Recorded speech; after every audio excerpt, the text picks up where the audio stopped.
this meeting, Thursday, December 10th, 2015, of the Grand Blanc Township.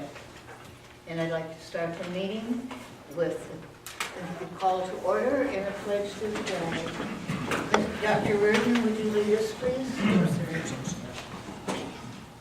I pledge allegiance to the flag of the United States of America and to the republic for which it stands, one nation, under God, indivisible, with liberty and justice for all.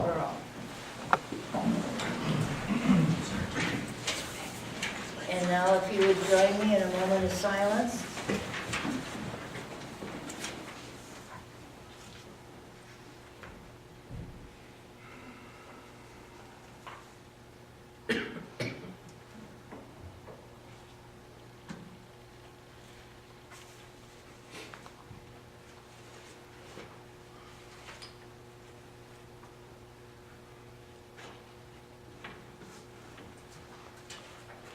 Thank you very much.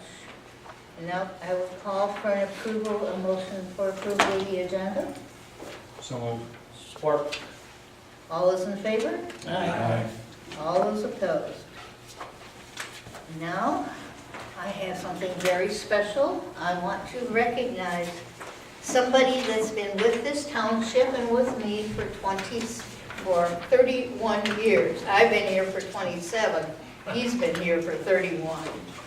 And it's a very good friend of mine. We served on BCA together for all of those years till I moved into supervisor. And it's this very special occasion, and I'd like to say thank you for everything, Blanc.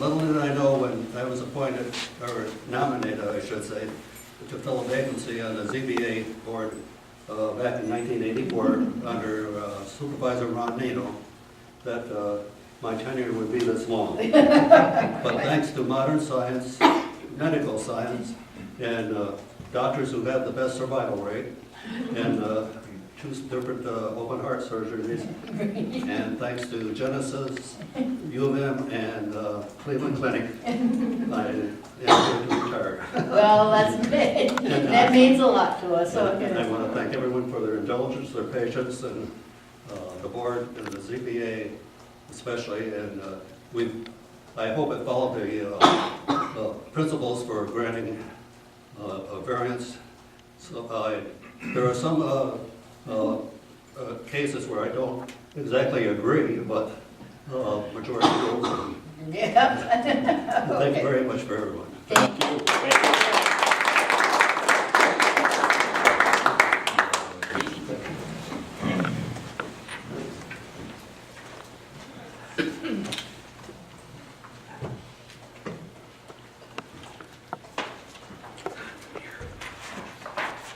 And this is one time you don't have to stay around till the end. And now it's time for public comment. Does anyone wish to speak at public comment? Yes, Ed. Good evening, Ed, 7212 Border Road. Some of the comments I make might sound negative, but I just want to make it clear. I would like to see the park and all its infrastructure fixed and up to date the best we can do it. It's just a matter of how we go about doing it. I don't feel the board has been given enough time to really analyze the need for the funding for the park. I think you need to look at the big picture. We have the library with problems, we have the park with problems, we have all kinds of problems. And I just don't want to see us piecemealing this stuff with little millages here and there and there. I think, I'll get into this, I think that funding really should come from the general fund. That's where we need some money. So perhaps right now we should get more involved in the park, the township. You know, snow plowing, maybe grading, some maintenance, whatever we can do to help them out, because they are in financial troubles to try and get things done over there and keep their costs down. The general fund has always funded the park. and it should continue to fund the park. It's just a matter, there's no money in the general fund. And that's why I asked, maybe perhaps, we should ask for a snow plowing budget. We're doing something we're not supposed to do anyway. We're spending money at that. Let the people decide if they want to snow plow and if they want to pay for it. Because that would free up funding for the park. The money that we spend on that, we could just give to the park, it's there already. And then we'd have money for snow plowing. Or the people would say, we don't want snow plowing. Let the people make the decision. I think we can make the decision, we need the park. We're responsible for the park. We have many avenues to do this, and I think we should consider them all before we jump into a millage. As for, I heard the dog park brought up. I'm all for the dog park. I have a pass for the dog park. Paid it $25. I use it when I want to use it. But I thought the dog park was supposed to be built with donations, and we just gave them a piece of property to have this dog park on. And it would self-sustain itself by the cost of being able to use it. Well, if we gotta start feeding them with general fund money, we don't need a dog park, that's my opinion. I want the dog park, but I don't wanna pay for it out of my general fund. And I don't wanna pay for it out of Parks and Recs fund. It was supposed to be a deal that was self-sustaining. So, I don't wanna say shut it down, but if it can't make it on its own, what are you gonna do? I guess we talked about the park here. I see this letter to the board from the Parks Commission. And it brings up on here that you may be aware of them looking for a millage, okay, and bringing it to the board. I come to a lot of meetings, I have not seen or heard anyone bring it to this board publicly about a millage for the park. I would assume, I wish Larry was here, because I would assume he would bring that to the board in the public so I could look at it when you guys looked at it. So I'm going to bring that up.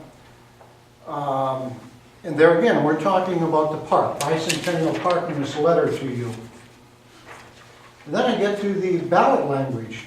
Don't get me wrong though, I want the park done, it's how we do it. On Tuesday we discussed Bicentennial Park a lot, I heard all this going on. And on this ballot, there is no language.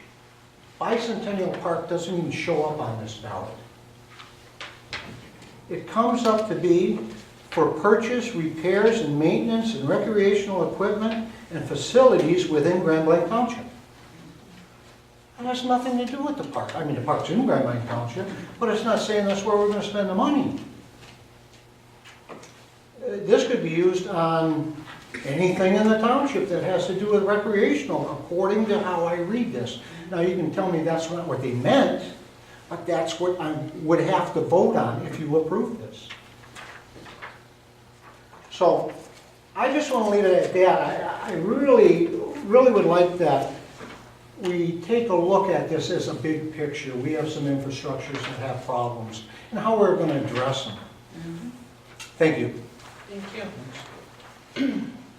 Anyone else wish to make public comment? Mr. Rushman?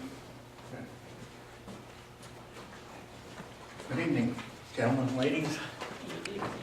George Russian, 2441 Valley Lane Drive, Grand Blanc. I noticed that we got in the paper about Charter Township.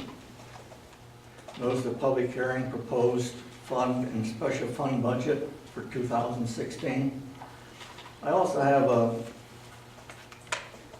minutes from, let's see, it was for August 13, where you levied 6.132 mills property. Did you increase our millage by 6.132? That didn't increase? Because it's for the township operating extra voted millage for mosquito and so forth. And now this here one is about a proposed budget for tax millage rate. So the one that's coming up now, is that gonna be for a tax millage rate on property? Those are specific for, that have been voted on already, okay? People, these are extra voted millages that have come through. Did you like to explain it, Mr. Laddie? Sure, what we did was we held our truth and taxation hearing. We set the millage amounts, which is what you're referring to in August. And then tonight, we make reference to those amounts because those are the amounts of money that we're going to use to fund our proposed budget for the end of 15 and into 16. And so that's just a point to refer to how we're going to fund the budget that we're going to consider tonight. Well, the reason why, I thought any time an increase on your property tax, it's up to the voters to okay it, yes or no. You got it? It should be on a millage, right? Correct. So did this go up then where we can't vote on it? We Or? didn't increase it. Pardon? We didn't increase the millage. We kept the millage the same. This is just for accounting, George, we have to do this separately from the basic millage. Okay. And then, being balanced the budget, like our sewer bill went up, and I was notified that, the reason our sewer bill went up is to help budget the balance. Now you're coming up with these two items, balance the budget, yet when I was complaining about our sewer going from $60 to $119, I was told that it's to balance the budget.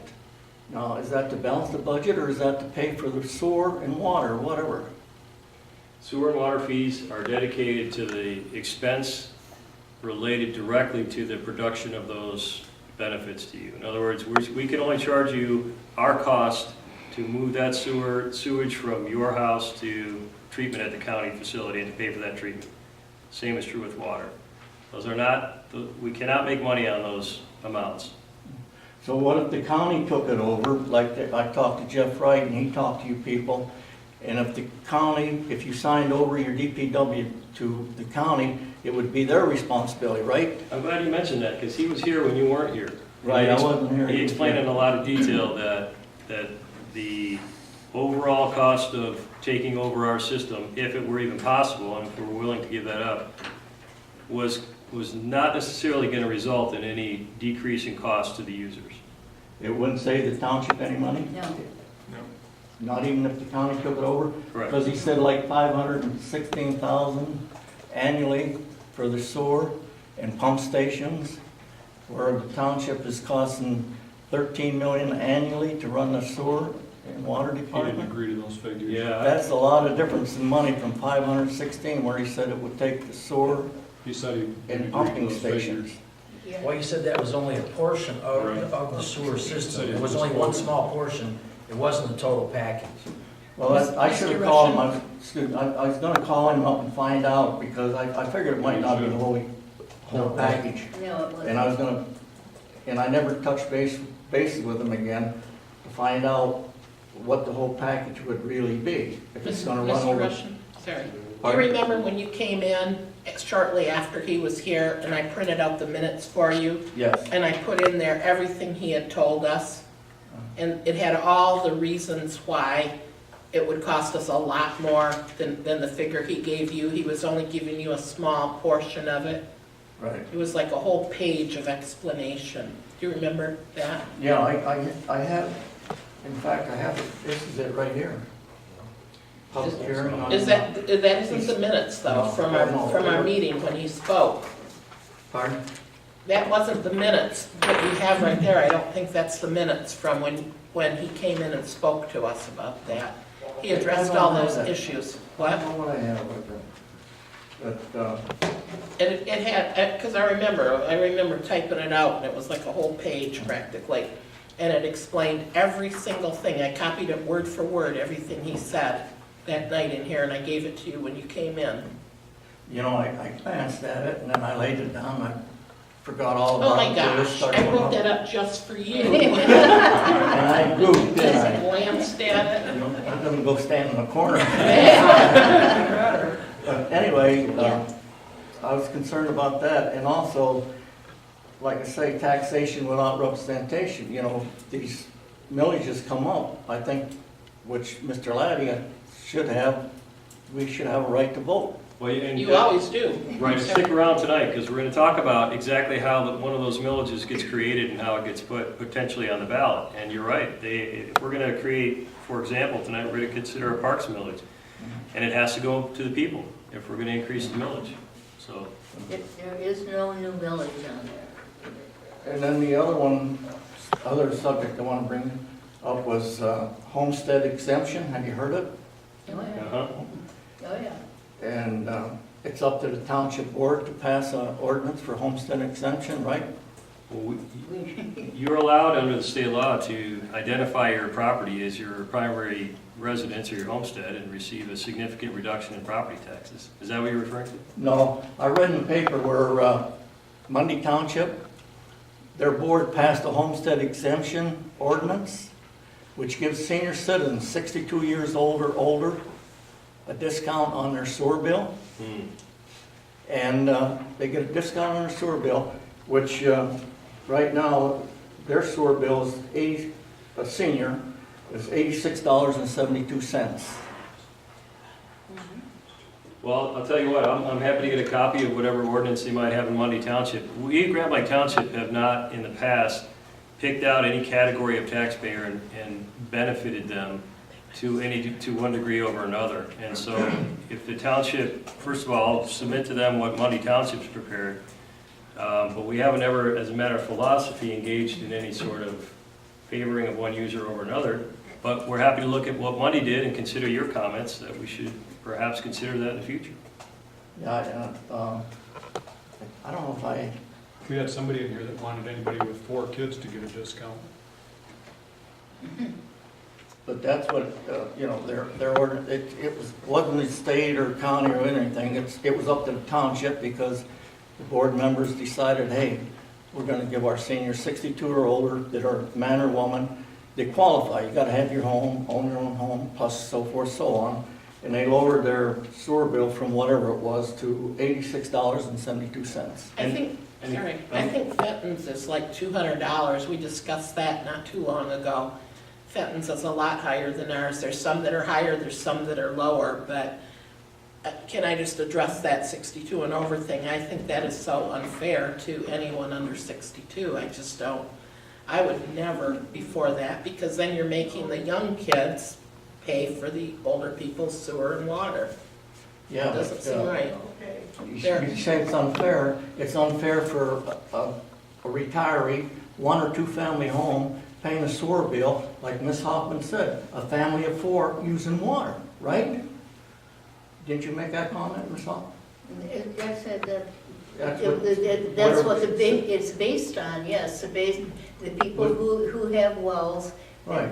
For their sewer bill is based on a 4-person home. So I happened to ask our DPW a question relating to your issue this week, because somebody called and wanted to know. He said there were 2 people in their family, and they were on a well, and he wanted to know if his bill could be cheaper. And I said the only way that it could possibly be cheaper would be to put a meter on your well to see how much water is going out to the sewer. And then they said that it's about $500 to buy the 2 pieces that you need to monitor that water.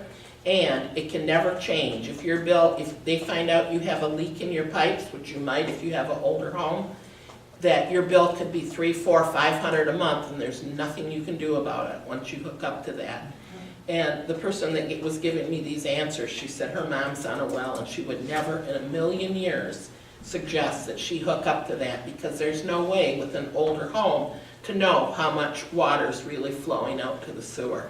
Well, Mr. Laddie brought that up too the first time I was here when I talked about sewer. But you people aren't taking into consideration, even if you get a meter, you still got to go to the store, buy your salt, bring your salt home, put it in your water softener, and I figured it cost me about every period about $40. No, it meters your well. It No, meters your well. I The water got a coming out of well. your well. I got a well, but if I put a meter on, I still have to have a water softener. I still have to go to the store, buy the salt, bring it home, put it in, which I figure runs me about $40. Which is the case for almost everybody. Well, Everybody on a well for sure has water softeners. Right, right. Well, So we're being penalized to make our own, where people are getting water from this You're township. you're not being penalized. They're getting water, which we're not, and they're getting free use of sewer. Especially a family of four, where a family of one isn't. we've So gone- it costs quite a bit of money to have a well, and to get a meter, it's still gonna cost you a lot of money, It's because gonna you've cost still you a got. lot, and your bill may go way up, because you may be using a lot more than you Ac- think you're using. Actually, Attorney let me correct one thing. Actually, it doesn't go way up because with the new FlexNet system, our people here keep track of, when it doesn't work out right, okay? When you have something that doesn't seem right, our people keep track of it, and they have saved people from going Yes, away. but Amy told me that you could have leaks in your pipe that you're paying for, because Oh, you're yeah. using the water's processing through. Well, not only that, when you have a water softener, every couple of days it runs water for about an hour. Well, So you're losing all that water right there. okay, but we've gone over this several times before, Mr. Russian, and we're not changing, so. I would like change, it's the We can't county. change. It's the This is the county. county's deal, yeah. I have a suggestion for you. I would like to invite you to my office. When you have an opportunity, I'll give you my phone number, and we'll sit down and have a cup of coffee, and we'll talk about this in detail. Because this is the kind of thing that is going to take 45 minutes or so to bat back and forth, and I'd love to chat with you about it. So I'm going to Yeah. give you my number right now, Mhm. and invite you to give me a call. and You we'll- sure you don't mind talking to me? Not at all. Oh, Not at okay. all. Mr. Rush, Madam Chair. Yes. So I'm all. Mr. Rush, I want to make a comment. I'm not going to go through the whole DPW budget with you, but I'd like to, because you come here and somebody has told you that roughly $500,000 they could take over our whole DPW.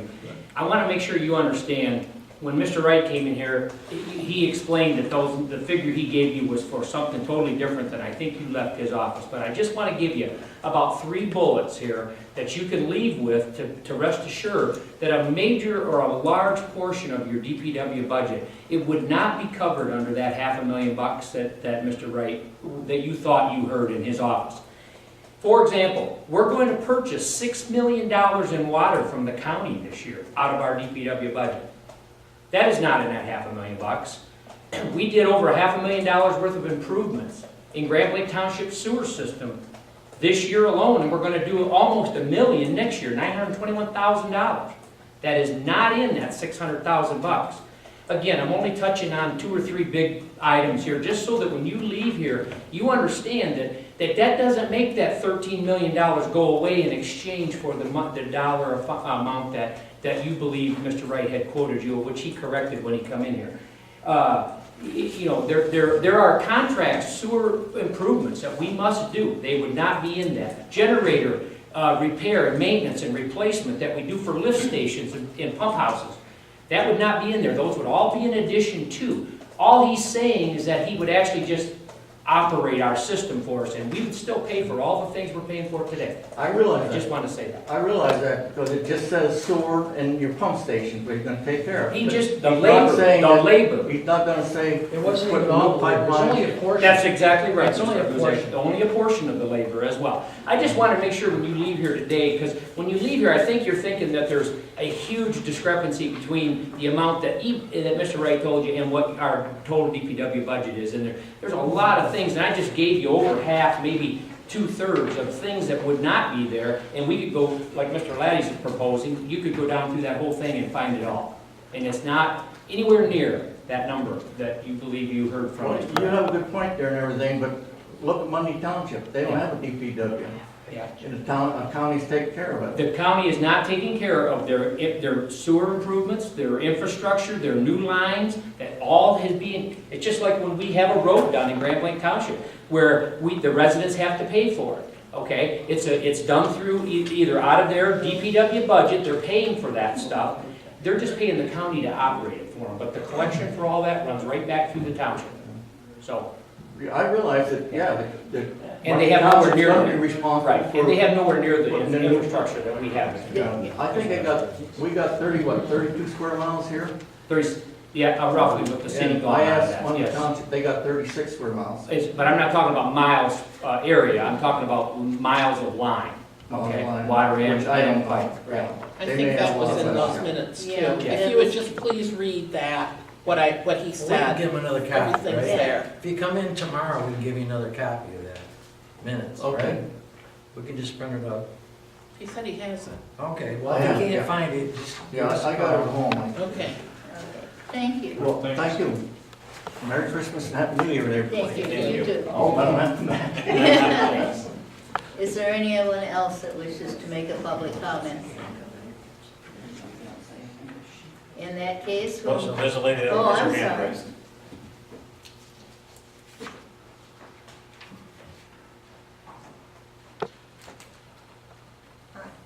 Hi. I'm Naomi Grimwell, I live in Orchard Haven subdivision, and I just kind of agree with some of the talk going around about a possible discount for seniors on our sewer system, on the sewer charge. For the simple reason, I'm one person versus somebody who has 4 kids and all that. It just seemed like it would be beneficial, it would be a big help for us if you'd consider it. I don't know how that plan goes into place. I know Mount Morris, I think, has the senior discount as Mundy Township, and I wondered if that could be implicated for us. I appreciate you. Could you give me your last name, Naomi? It's Rimmell. And you lived where? I'm in Orchard Haven subdivision Okay. on Meadowwood, 6370 Meadowwood. Okay. There's a lot of seniors on this board. I know. And it's like, A lot of okay, I'm not seniors. doing all this washing, and it's one person for a shower, and I think, Right. okay, I don't have a bunch of kids anymore, and it just seemed like it would be, just nice to consider. And I appreciate you considering, thank you so Thank much. you, thank you. anyone else that wishes to make public comment? In that case, we will move on to approval of the minutes. The minutes for November 10th, 2015 and November 12th, 2015. Move to approve both dates. Support. Thank you. All those in favor? Aye. All those opposed? Your minutes are approved. And now for the treasurer's report. Mr. Guzzo. Okay, thank you, Madam Chair. It's my pleasure to present the monthly bills. The general total is $942,430.54. The DPW total is $2,206,501.82. The solid waste total is $110,023.32, for a grand total of $3,259,105.68. Move approval as presented, Madam Chair. Support. All those in favor? Aye. All those opposed? The bills are set. Thank you. Now, you have a quarterly report? Yes, I have a quarterly report there. These copies are in the back. There's actually 2 different reports because we were having some difficulty getting some of the history of each quarter, and that's why it was deterred. So the first one is the second quarter. Under the economic activity, the third estimate of the domestic gross product was revised upward, bringing the financial calculation of the first quarter to a negative 0.2%. While the economy shrunk in the first quarter, the downturn is much less than originally planned. At this time, the economic forecast is slow growth of 2.2%. Under the unemployment section, unemployment numbers improved and new jobs created were strong. 280,000 jobs were added in May, exceeding the expectations of 226,000. Under the consumer section, the Federal Open Market Committee showed improvement in May, following to stretch through the weak months as a result of the decreased cost of energy. And the producer price index, month-over-month index, including food and energy, increased 0.5%. Under the housing, the May was a better month for housing in the U.S., and existing houses increased 5.1%, and new homes were 2.2%.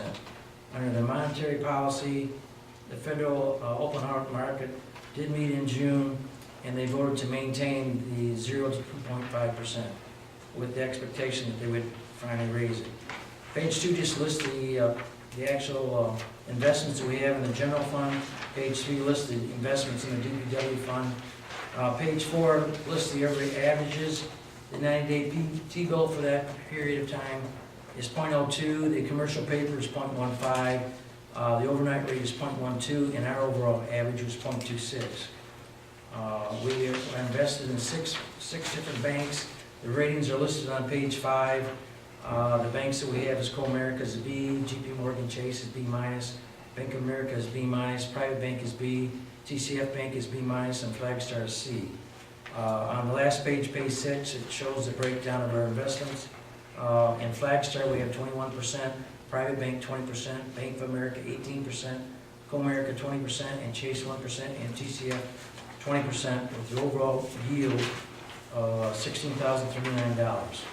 And that concludes the second quarter. The third quarter is the next report. And of course, this one just shows under the economic activity, the gross domestic product for the second quarter was revised upward the second time, and final reading showed 3.9 growth. Under the unemployment, August the workforce added $173,000 jobs, with 42 job decline from July report. Under the consumers, in what has become a theme of the 2015 inflation indicators showed little or no growth in the consumers at this point. Housing, the new homes increased 5.7%, while existing homes decreased 4.8%. And in monetary policy, of course, they're still at 0 to 25%. Page 2 again shows the investments for general fund. Page 3 shows investments for DPW fund. Page 4 shows the recap again for the 90-day T-bill is .04, the commercial paper is .24, the overnight rate is .14, and our rate was .27. Our breakdown of our banks, the 6 banks, everything stayed the same as the previous banks, except we had Flagstar increased to a C+. And then, of course, on the last page, it did show our breakdown of our investments. Flagstar's at 20, Private's at 19, Bank of America is 19, Co-America is 20, Chase is 1, and TCF is 21%, for a total yield of $14,424. Thank you so very much. We have both of those quarterly reports, and now we will go on to a public hearing for the proposed general fund, special funds, and fire department budgets for 2016. Oh, I'm sorry, and the DPW budget also. We will go through these one at a time. There is a public hearing, so as we go through, you can question something. In first one, I'll refer to Mr. Limita. And if there are any questions in regard to, if anyone on the board have any questions in regard to the 2016 budget, operating budget. We went over this before, so I'm comfortable. All right. Do you want to take a vote on that? Do you want to take a vote on them individually? Yeah, let's first see if there are any public comment Yes, yeah, in the that's public right. hearing for, Does anyone have any question on the 2016 general fund budget? Not hearing any, I'll go. Madam Chair, will you? We'll go to vote. No, can we continue the public hearing and then hear comment if there are from the board and from the audience regarding the special funds, and then the fire department and the DPW department budget, and then close the public hearing and then take resolutions. All right. So I'm throwing it out, I'll change it a little bit. Let's just keep going on the public hearing. Okay. In that case, is there anybody that has any questions in regard to the special funds budget? Anyone in the public that wishes to make a comment on the special funds budget? And just so everyone knows, Yeah. just like he indicated, we've gone through these budgets more than once, and this is just the final one that we're going back through. That's why there isn't any questions, because we hammered it out on previous meetings. We spent a few hours on these. All right, and now we'll go on to the fire department budget. Are there any questions in regard to the fire department budget? I Mm-hmm. have some, but I might defer to Mr. Leamontown.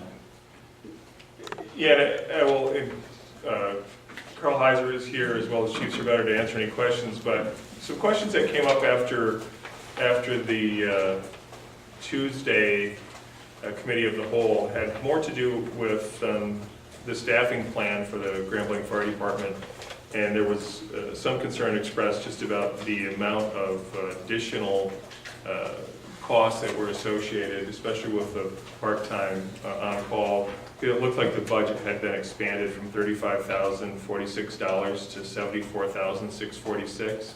And in looking at that, and I have spoken with Carl, I also had Bob Burnett sent over, which was part of the packet that I gave you guys in front of you this evening, was the budget to actual, so that you could see when you look at under that line item in expenses, number 702, salaries part-time, look at the actual for 2015 through November compared to budget. There is an overage of $30,537.84, making it 111% of the budget. Part of that reason being is that with the transition to the full-time and part-time unions in and how those structures are, the budget numbers that got carried over into the 2015 budget were based upon incorrect numbers. When Mr. Heiser went back and took a 6-month snapshot of actual out of the 2015 year and compared it to the budgeted amounts for 2015, he noted the discrepancy. So when you see the increase in the 2016 projected budget, he's trying to make sure that all of that numbers are being captured on an actual versus what had been a mistakenly budgeted amount. With the 24-hour schedules, the way we use part-time to fill in, there's about 7 part-time firefighters who are required each and every single day just to fill in to make the 24-hour schedule work. And that's where that additional money was required. Like I said, we are running kind of a deficit in that area versus budgeted amounts for 2015, and it's trying to make a correction for 2016 so you don't see that discrepancy. Mr. Heiser, hopefully I just explained it the way it was explained. That is exactly what it was, and it was based on my own due diligence and studying. Also, I think it would be a good idea if we're going to, you should include me in your negotiations on the union contract. Not that I have a vote, but sometimes I hear it's going this way, and then it's that way, and then it's no way. And so, from an informational and understanding point on wages increases, it would be nice if I sat in a corner and made notes. So. That would be fine. We would welcome it. Thank you. I do have a question though. Since it was, 40,000 under last year, correct? The budget. The budget, correct. Well, for the wages, where did that money come from? I mean, did you just do did they do line item transfers, or, Yeah, we amended the budget at the end of the year in 2014 is what we did. Mm-hmm. For 2015, I could see that the contract assumptions and when they came in, I had a different understanding on it, and I felt I was relying on the 14 numbers with a reasonable increase, but it really came in much higher, and part of it had to do with the, and I'm not going to get into it because I got to get my arms around it, but it's the Kelly days, which are paid, and that runs close to $7,800 a year, period, where that didn't apply the year before. So if we have a $40,000 bump, $7,500 of it is Kelly days that are paid. I'm going to get back and dig into the contract a little bit. I got some time, so I want to come up with a model on how this works, and so I have a better understanding that I can present something here. The compensation and the contract is in place, so I can go through it. It's an accounting worksheet, so. and you think this is going to be pretty accurate now? I mean, based on your modeling, correct? Yes, at this point. Because if you look at the part-time budget for 2015 through November, and you can see where things were up and down a little bit, Plus, for example, the part-time salary, this is on page 2 of the November financial report. I'm looking at it here. The budget was $376, and I thought I had it covered with a little increase. Actually, it's coming through at $395,000, so it's roughly $18,000 over budget. And we have one more payroll coming, because they only get paid once a month, the part-time. And that's going to be $30,000 to $35,000, plus payroll taxes.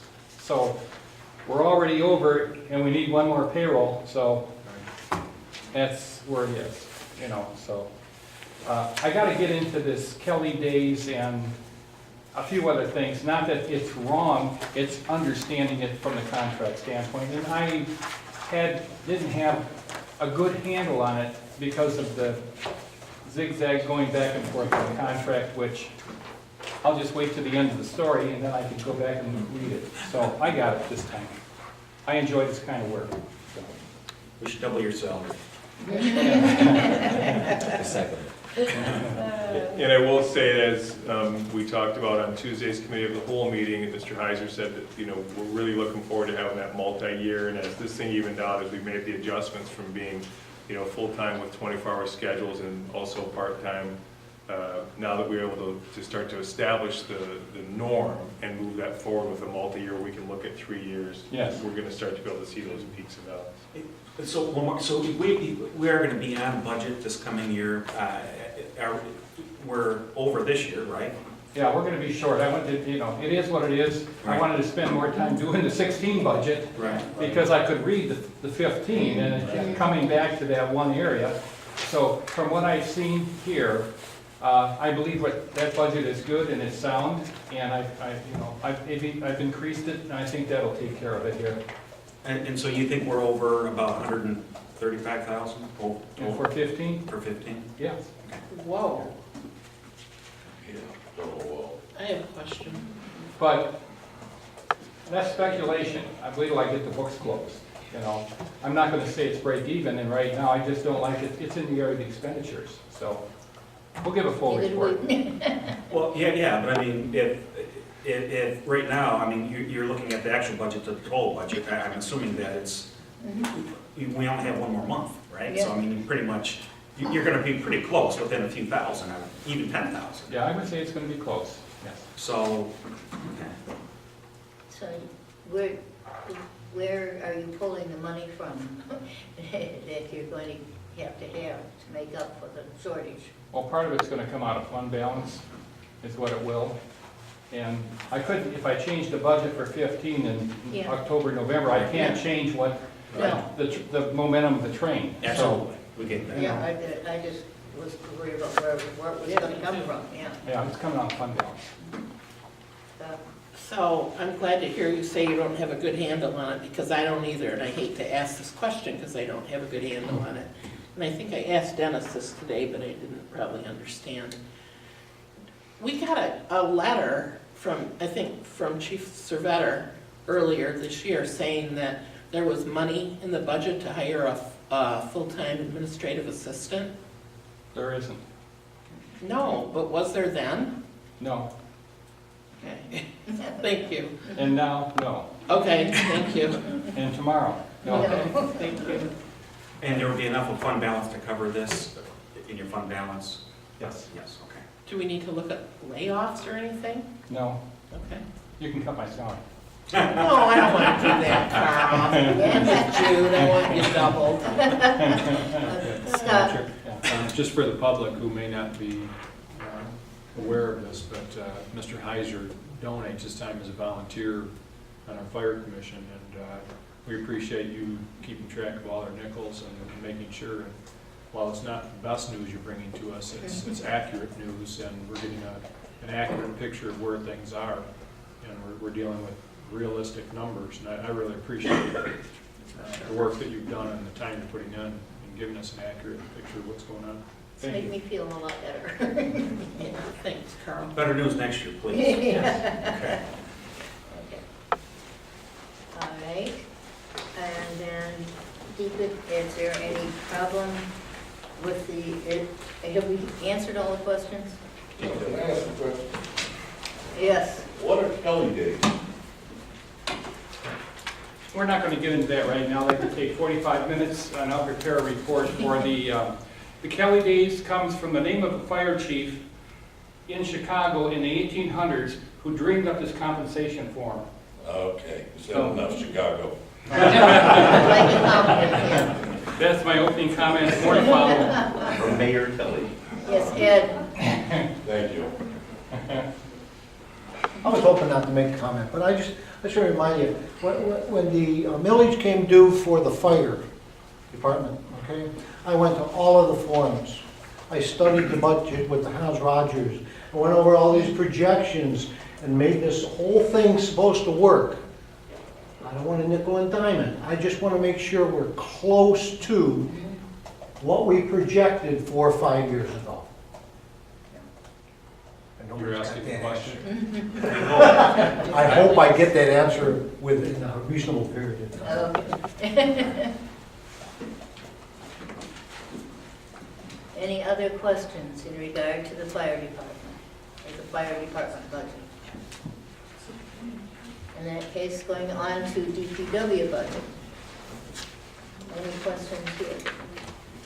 Any questions from anybody at the board? And then we go out, any questions on the DPW budget from the audience?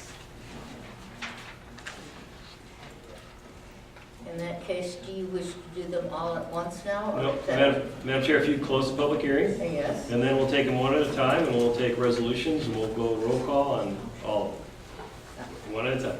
All right, thank you. I will now close the public hearing, and we will go on to the approval of the general 2016 general fund budget. Madam Chair, I would move that we approve the 2016 general fund budget as presented. Support? I'll do resolution. Mr. Bennett, Yes. myself, yes. Mrs. Hoffman. Yes, Mr. Guzik, Yes. Dr. Reardon, Yes. Mr. Kent. Yes. the general fund budget has passed. The board will now consider approval of the 2016 special funds budget. So moved. I'll support. Mr. Bennett, Yes. myself, yes. Mrs. Hoffman, Yes, Mr. Guzik, Yes. Dr. Reardon, Yes. Mr. Kent. Yes. the 2016 special funds budget is passed. We will now consider the approval of the 2016 fire department budget. Could I have a motion to that effect? So moved. Jude, that was Jude. Yes. Support. Is there a second? I'll support. Scott. Okay. Madam Chair, you don't have a written copy of the fire department resolution in front of you, and we, even though we included it in the public hearing, we did with the DBW budget, we didn't need to. So what we can do, though, is you have the proposed budget in front of you. If you do approve this resolution, tomorrow I'll prepare just a written resolution that reflects your action and submit it to Ms. Hoffman and Clerk Reardon for signature. All right. Okay. Mr. Bennett, Yes. myself, yes. Mrs. Hoffman, Yes, Mr. Guzik, Yes. Dr. Reardon, Yes. Mr. Kent. Yes. the fire department budget is passed. And now I would ask approval for the DPW budget. I will motion that we accept that budget. Support. Clark. I would like to just make a note that I would like us to keep track of what our snow plowing costs are approximately. Yeah, you have that reported periodically. Okay. I'm making a note of that. Mr. Bennett, Yes. myself, yes. Mrs. Hoffman. Yes. Mr. Guzik, Yes. Dr. Reardon, Yes. Mr. Kent. Yes.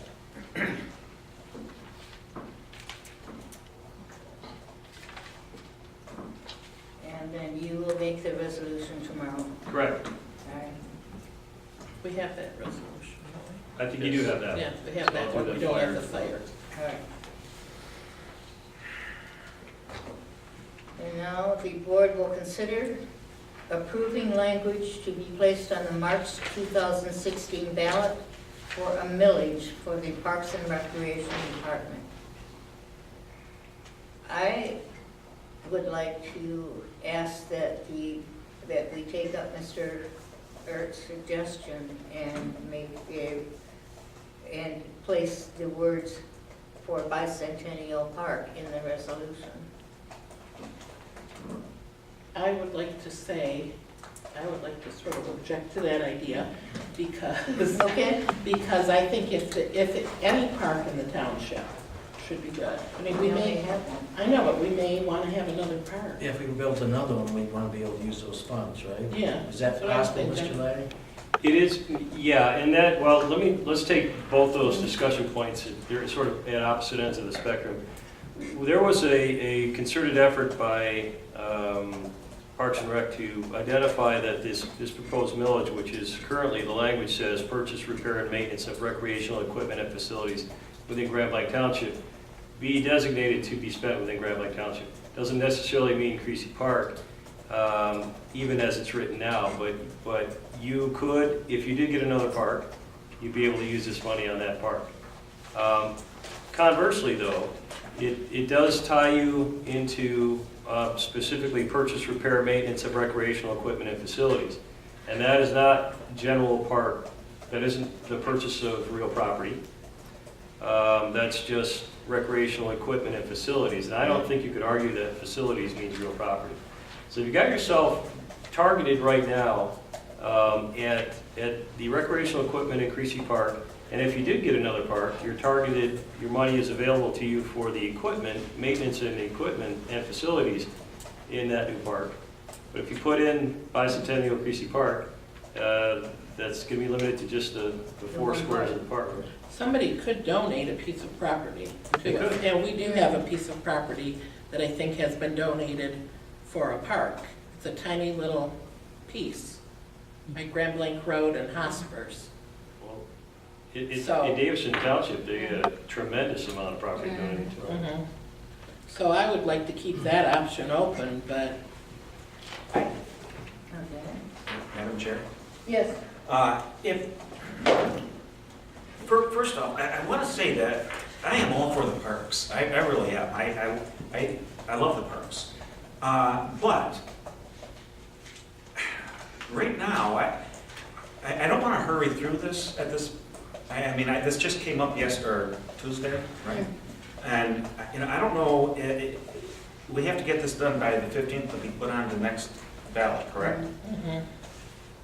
I would be more in favor of postponing this so we can think through the process, because there might be a better way we can use this, the millage, to benefit, the entire township. Maybe, like Mr. Ert suggested, that we pay for snow plowing, have a millage for snow plowing, and then we would take the snow plowing money that we spend and give that to the parks. I think that would give us probably better control, but I just think this is a little rushed for me, that we have to put it all on the ballot. And then, there are other issues, and I'll let other people speak to them, but that's just to throw this out, that maybe we're doing this a little too fast. Okay. Clark? Madam Chair, I would like to also echo Mr. Reardon's comments. I support the parks, served for a brief period of time on the Parks and Recreation Commission, and Kay, the presentation that that you folks put on, you and the assistant director Tuesday night was great. I mean, I don't mean that it's great that everything's in disrepair, but what I mean is it was a good illustration of the problem that we have and what we need to do to get it fixed, right? I'm not so much. I do want to take some time, and I don't know that I want to do the snowplow millage versus that, one way or the other. It's all asking the taxpayers for an additional millage. But what I got a phone call, and it's opened my eyes, that these March elections are sneaky, okay? They're sneaky. They appear to be sneaky. They appear to have certain intent. If we've been 10 years in disrepair, what would moving this to the August 6th primary, 6 months isn't going to make the park, it isn't going to be a detriment, right? That would give us the time to do the thinking and the strategizing and those things. But at the same time, we got more people at the polls. Then you get a pulse of the whole community. Do they want this thing or don't they, right? This thing in March where you get 6% or 5% turnout, that's sneaky. And that's it's kind of the way it was worded to me, and by God, I bought into that. So I would not be in favor tonight. If there's a motion and it's for March 8th, I will be voting against it. If it was a motion tonight for August 2nd, I would vote for it. Madam Chair. Yes. And I think everybody here is for the parks. I don't know anybody that's against it. And I guess I would like to see us look at this thing even broader. I think, we had a presentation from some individuals a few meetings ago about expanding our trails and our bike trails and walking paths. I'm not sure if that falls under Parks and Rec or if we could. But we've got Perry House that we're looking at walking trails there. I think we need to look at even a bigger scope of the thing before, and I'm all for helping to make this thing get on the ballot. And I think even if we waited until, what would the next election be after August, the Parks Commission, or the funding won't be there until December, is that right, Earl? Actually, it wouldn't even be on this bill, it would be on next year's December bill, which means it wouldn't be collected till January of the following year. So when would be the first? In 17. January of 17? So we wouldn't be delaying. Yeah, we're not affecting that money at all, you're correct. But to me, I think, if you have a plan that we can present to the public, I think people will run to vote for it. And I just think we might be cutting ourselves short in terms of scope of what we're looking at. Because I went to this meeting, I think everybody heard that the chamber had a meeting that asked about what things does Grand Blanc need to improve. First on the list was the appearance of our township. Now the parks, I think the appearance of them is a good part of that. And Absolutely. I'm not sure that we couldn't expand that to include other things besides Bicentennial Park. So I would like to see us not narrow it just to the equipment at Bicentennial Park, but how do we make this thing, I understand we can't, throw the library in there or the roads and whatever, but is there a way to expand that to cover more than just Bicentennial Park and achieve some of the other things we want to accomplish with it, like enhancing the entire county? And there may be some other, I talked to Chris, pocket parks and things of this nature that we may want to look at including in that. So I guess I'm just saying, I think we need to look at this thing as even a bigger, and unfortunately, I asked Kay before the meeting, if, have we turned down funding in the past? And unfortunately, in the past, when things were tighter, we did shrink the budget for the parks. And unfortunately, they've never been able to recover from that. And I'm not sure that we have extra money in our general fund for it either right now. So We don't, that's the Yeah. problem, that's why. and I brought up the library at the last meeting, that they need new roof, they need new carpeting, and that should come out of our general fund too, and there's not money there for it. So somehow we need to figure out how do we get more money, as Mr. Ertz mentioned earlier, in our general fund, because that's where the stuff is supposed to be funded from. Mr. Lovett, what did I say? So I would be remiss in my duties if I didn't play somewhat of devil's advocate here and just say that one of the benefits to going to the March election would be that if it were to pass, and if it passes overwhelmingly, and you feel like you've been given a mandate from those, even though it's a lower turnout that came out and said, let's fund this thing, you would have the option of bonding those repairs and moving quicker. You saw the pictures in Kay's presentation. I think that if you wait, it goes in August, and even if you were to do that, you've lost one building season. It means you wouldn't be affecting any repairs until the 2017 building year, so sometime in, say June of 2017. And that it would be only if you were to choose to bond it sooner to move repairs quicker. Would it be possible in, the construction season of 2016 if you were to hold the election in March? it could be feasible that you could still make that happen. Of course, that would be with a bond issue and everything else. That would require a whole other action by the board. But I just want to put it out there that if we move forward, it goes in August, and I think that's fine too. And I'm sure that, when it gets passed, is immaterial. I think from Kay's standpoint, nice to see it moving forward. And I know that in our conversations, she did talk a lot about what's the right election to put it out there. She's trying to stay away from any other millage requests because people get millage fatigue. But even if this thing passes sometime next year in election, we're really looking for cash to come in. She really wouldn't be starting construction on some of these projects for the majority till 2018. So we're considerable seasons out. Yes. The way I read the paper, there is going to be a big millage, a renewal, a school millage on this election. And I think this might be a low election turnout usually, except I think this year it's going to be big because look who's running for president on every side, and this is what that's for. That's my point. Yeah. It's going to be a big election in August, but not in March. You don't think so? See, I think Right. March will have a lot of people. Yeah, there's no reason there. The people that are, snowbirds that own the property that they get the brunt of the tax are gone, right?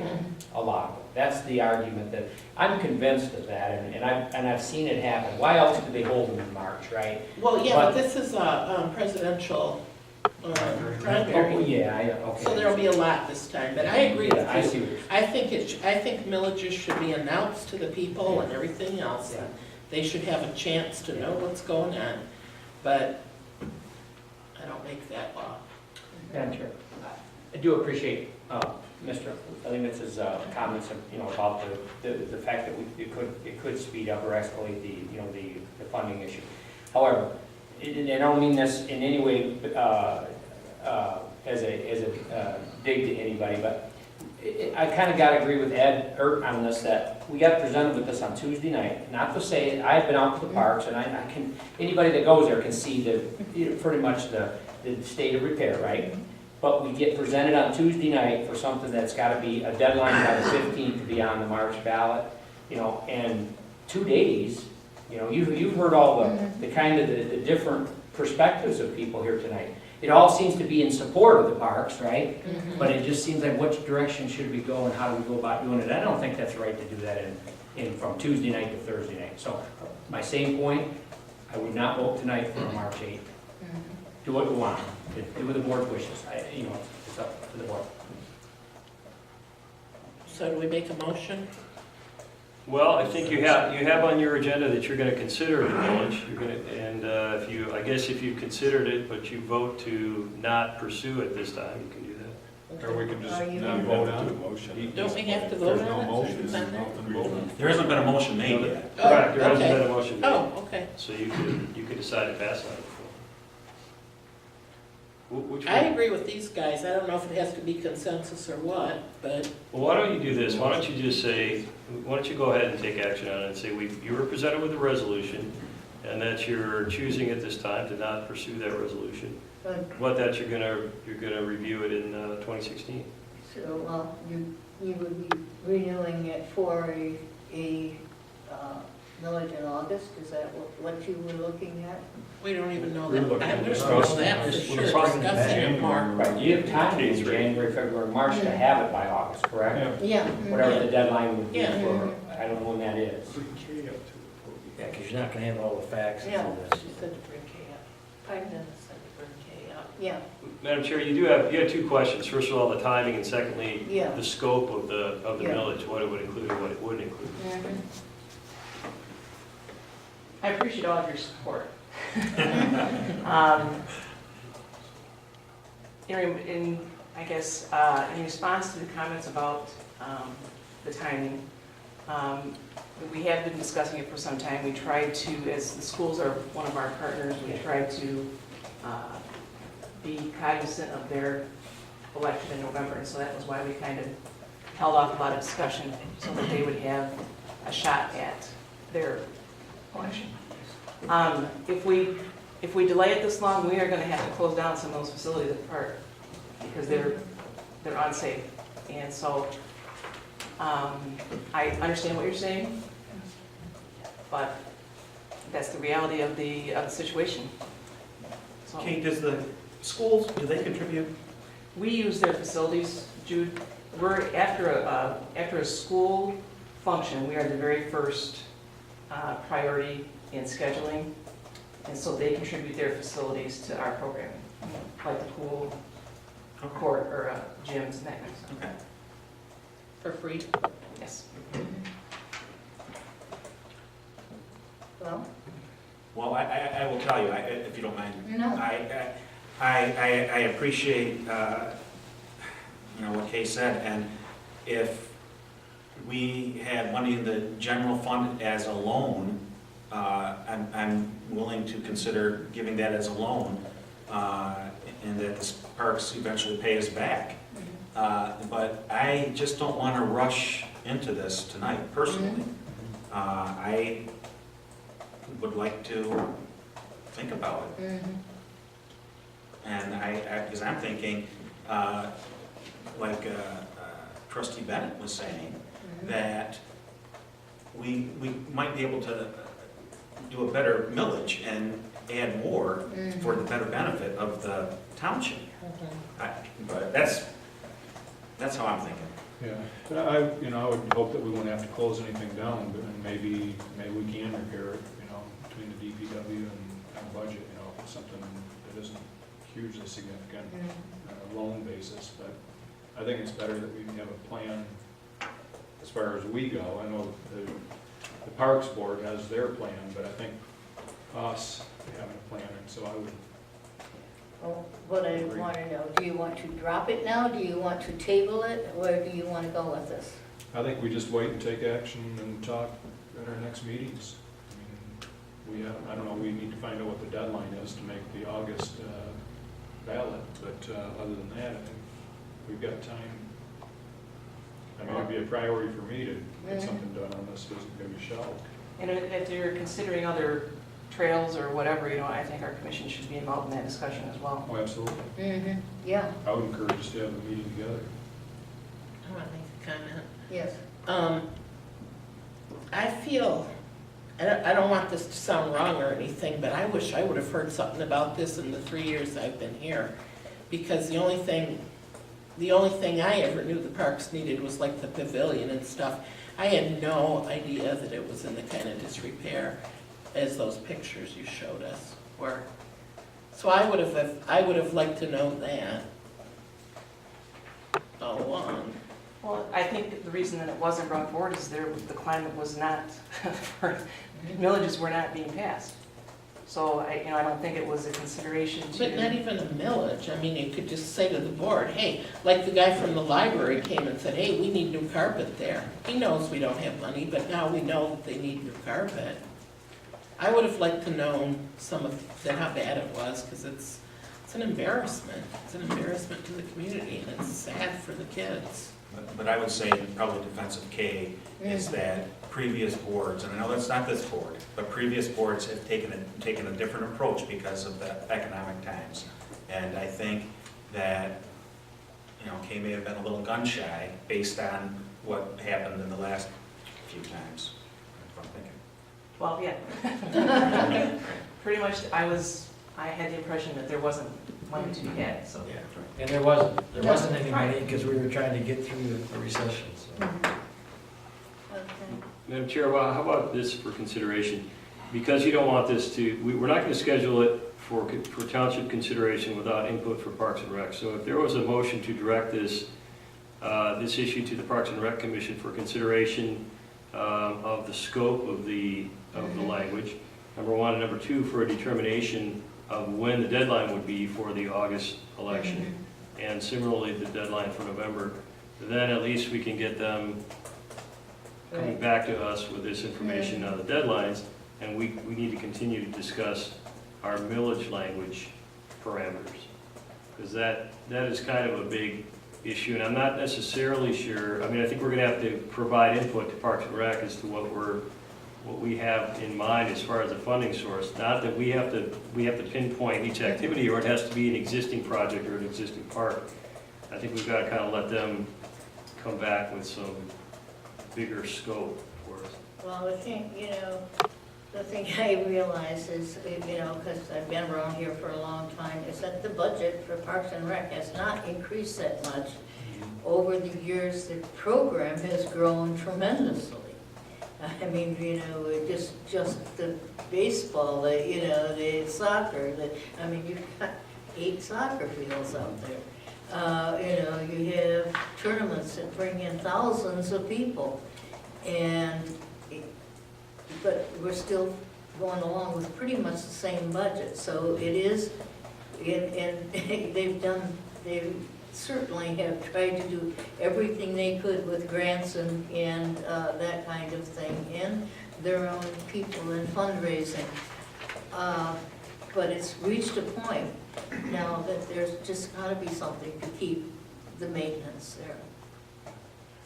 Madam Chair, we received the budget here for the Parks and Rec, and it looks like they're doing a great job of raising revenue from tournaments and what have you.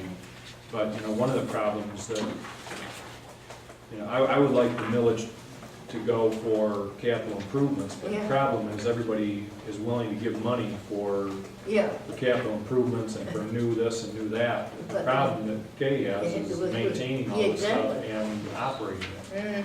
And somehow, that's what we need to help figure out is how do we accomplish both things? How do we have money towards expanding and adding things and maintaining, but also ongoing operations?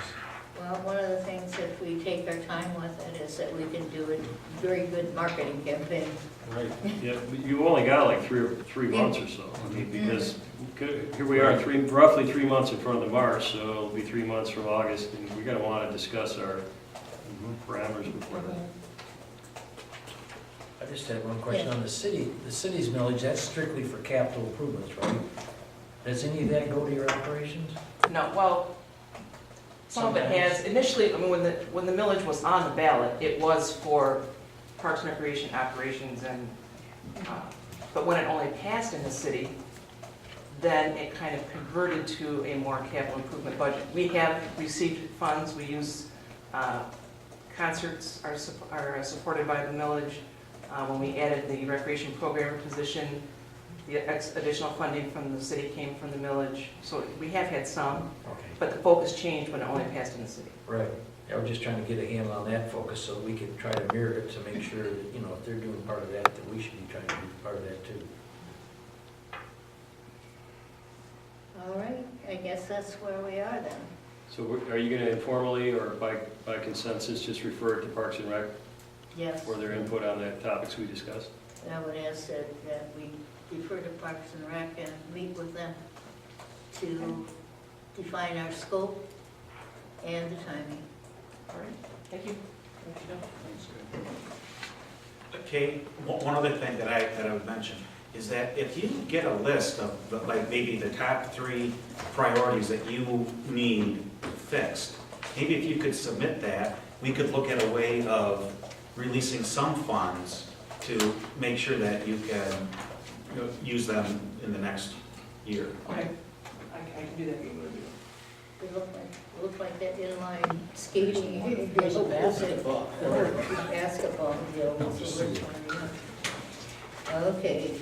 The board shall consider adopting a resolution rejecting the transfer of the following properties from the Genesee County Board Office of the Treasurer to Grand Blanc Township. Those 3 are parcel 1204-552-115 in Baker Heights, 1206-553-009 on Fenton Road, and 1208-528-052 on Springdale Boulevard. Could I have a motion to adopt this resolution? I will, but I also have a comment. I'll support that motion, but my only concern is I haven't followed one of these properties to see how long of a process it is, but my only concern is not contributing to our own blight. And, you know, I've seen houses sit in foreclosure for a year or more with things growing up. You know, the grass is cut, but everything else is growing to cover the building. The place is falling apart, what have you, until the thing gets sold, what have you, the bank figures out, you know, the legalities on it. But I would hope that those type of things don't happen, because it's horrible to have to live next to something like that or have it in the Yes. neighborhood. And even though the land bank is taking it over, so, I don't know, somehow if our DPW would ever contract it, because in the future, I don't know, if that does happen, maybe we should look at if there are any alternatives to turning it over to the land bank. I don't know, we want to get into the property business, but I don't know, you know what I'm saying, that I just don't want to contribute to our own blight if this thing sits out there for the next 2 years. Well, you're exactly right. And one of the things, I guess 2 of these are vacant, one of them has a structure that's not habitable. One of the things that can happen is we can have discussions with the land bank about either, if we have a funding source for demolition on any property they own, or maintenance, they're happy to accept it. Their resources are stretched, as you might expect. But they cooperate with us if we have a source. And we may, and I don't want to say this out of school exactly, but we might, I'm not sure if we'll be able to potentially allocate some of our CDBG money toward a property that's owned by the land bank, but we might explore that, particularly for the habitable structure. The other thing, though, if we took this property on, we'd immediately have to knock it down. And we'd have to front the cost of it, and we wouldn't necessarily have a funding source if it doesn't fall within the CDBG demolition money that we have. So I'd rather the risk fall to the land bank, with the understanding that it might take longer or not be as efficient as we'd like it to be. We, Dennis, maybe you can answer this better than I'll be able to express that, but didn't we recently receive something, is that what you were gonna say? Yeah. So, go ahead. Commissioner Young sent us some information from the Metropolitan Planning Commission that they have freed up $1 million to be used within Genesee County, but outside of the city limits of Flint, for exactly this. Properties that are owned by the land bank, tax reverted properties that are owned by the county, they're asking each municipality to petition and give us a list of the properties that we would like to have torn down and reverted back to, saleable property. So we have a handful right now. I mean, some of the houses that probably can be rehabbed yet, so we're more hopeful that the land bank will get those sold and they'll get back on the tax roll. But things like this one probably needs to be torn down, and it would probably be an eligible property then that we could apply for that $1 million. And it's a first come, first served basis. I mean, they're going to dole it out. Not everybody's going to get what they want, but this is probably a very good target house for us to include in that program. Okay. I have another question on the land bank stuff, these properties in particular, and all other ones that go to the land bank that are vacant land. What, do they maintain it? Ish. They try to. They have their resources are very limited for maintenance and things like that. They try to, but it won't be to our standards, but their resources are very thin. Okay. Okay, well, Scott made the motion and I'll support it. All right. All those in favor? Aye. Oh, I'm sorry. Yeah, okay, it's a resolution. Well, Right. Yes. just a note, is it possible for us to track those properties rather than just turn them over and now we don't know what's going on, or will that be something that you? We can always get a list of the land bank properties so that, we can update the board at any time of Okay, a so list we of the can get a list of properties those. that you can see it. And, Okay. you The can- one that was worse is scheduled for demolition under the CDGB fund, okay? Okay. But All right. the others didn't really look that bad. So once this is turned over to the county, can we submit that we want that, go for that grant from county? Yeah, there's a deadline on that, and it's ready to go. We have the list of the properties that are available. Like I said, most of them, we think, are probably better served if they can be rehabbed through the land bank. But I mean this one, the one But I that, believe this one absolutely would qualify for demolition. right, so if we're qualified, since it's a first come, first served, so once we transfer, wouldn't we want to apply immediately to try to get the top of the list? If the board takes the action to reject and revert these back, I have to do 2 things. One, I have to send this out for them to receive by the 15th, letting them know that has occurred, and a copy of the resolution, which I'm prepared to do. But I can also then, we can put this right on that list and Yeah, be prepared to that'd be submit that, good. so yes. Mhm. And the way I read that, it wasn't first come, first serve, it was here's the money. Well, yeah, there's $1 million and when Yeah, it's, yeah, they'll do as many as they Yeah. can for $1 million. Yeah. Well, some of them are prioritizing, but yeah. Okay, Mr. Bennett, yes. myself, yes, Mrs. Hoffman, Yes, Mr. Guzik, Yes. Dr. Reardon, Yes. Mr. Kent. Yes.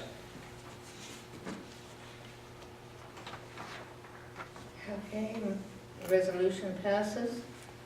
The board shall, Madam Chairman, if I could, if you guys will sign the copy of the resolution this evening so that I can send a copy with, that'd be great, thank you. Who needs to sign? okay, the board will I have, yeah.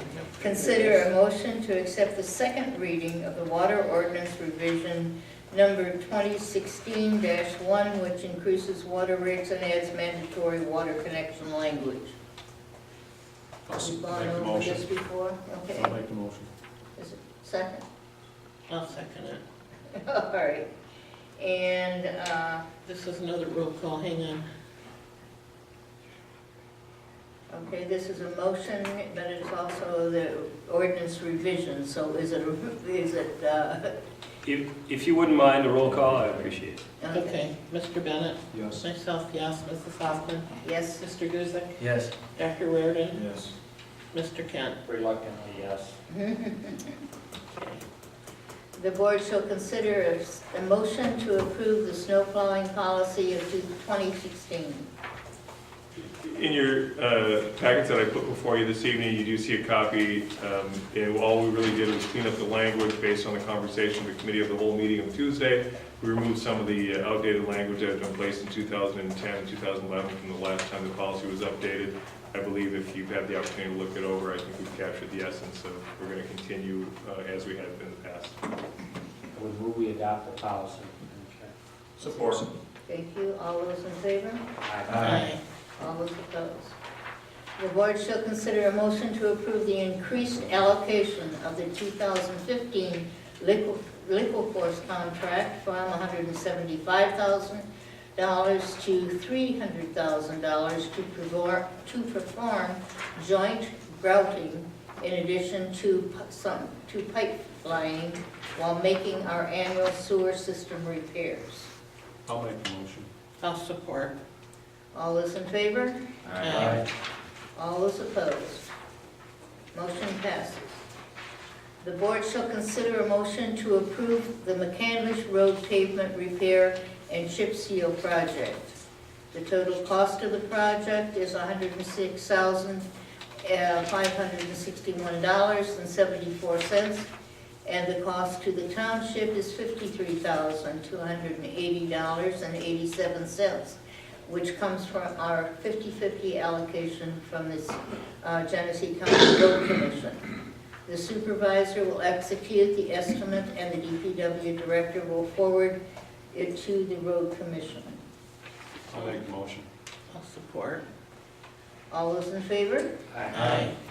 All those opposed? Motion passes. The board shall consider a motion to approve the water department supply order of 500 MXUs for $62,500 from Aetna Supply and authorize the township superintendent to execute all related paperwork to place the order. I would move that we approve item 19. Support. All those in favor? Aye. All those opposed? Motion passes. This is the second. The board shall consider a motion to accept the retirement letter from Police Chief David Stamp.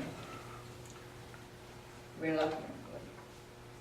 Madam Chair, as a member of the police committee, I would reluctantly make a motion to accept the retirement letter from Police Chief David Stamp, effective January 24. Yes. Reluctantly supported.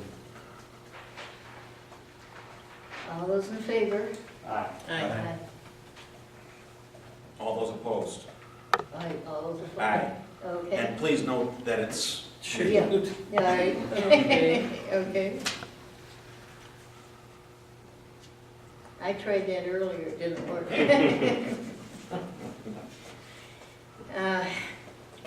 The board shall consider a motion to accept the recommendation of the township's insurance representative, Bob Buckle, to renew the township's insurance liability plan with Parkland.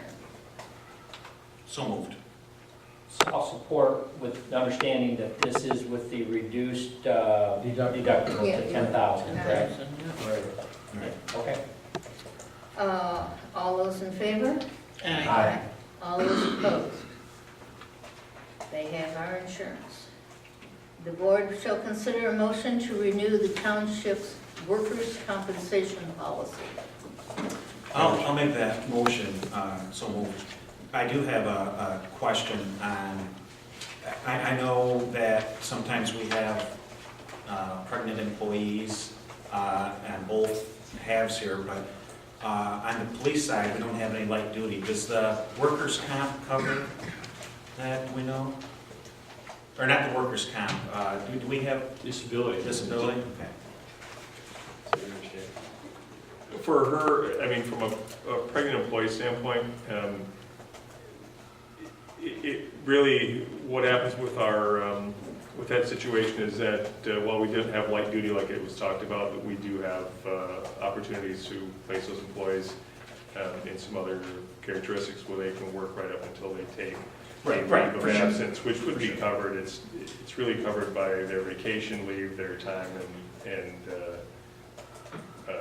family medical leave. Right, sick leave, right, okay. If I can just interject, Yes, being a little bit familiar with workers' comp, yeah, the premium is based on the job classification of the individuals. And I think what they're referring here to is that, you know, police is a category that the workers' comp, there's a fee per 100 of wages.